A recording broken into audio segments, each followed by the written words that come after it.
Hello বন্ধুরা, welcome back to my channel. চলে এসেছি আবার একটা মিনি ব্লগ নিয়ে। তো সকাল সকাল রেডি হয়ে বেরিয়ে পড়েছি।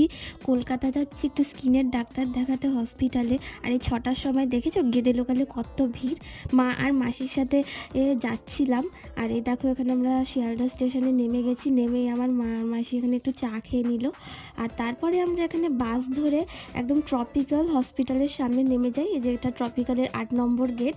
এখান থেকে ঢুকে সামনেই লাইন রয়েছে, দেখো কত বড় লাইন। এটা হলো হচ্ছে যারা নতুন তাদের জন্য আলাদা লাইন, পুরনোদের জন্য আলাদা লাইন। এই যে এখান থেকে স্লিপ কালেক্ট করে নিয়ে আবার লাইনে দাঁড়িয়েছি।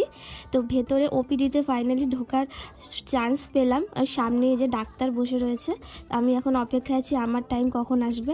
সো ডাক্তার দেখানো হয়ে গেছে। সামনে ওষুধের দোকানে গেছি, যেখানে যাচ্ছি সেখানেই আজকে মানে প্রচণ্ড ভিড়। তো ওষুধ নিয়ে এই যে ট্রেনে চলে এসেছি। এখানে ঘুগনি খেতে খেতে বাড়ি যাচ্ছি। তো আজকের ভিডিওটা এখানে, আবার দেখাবে নতুন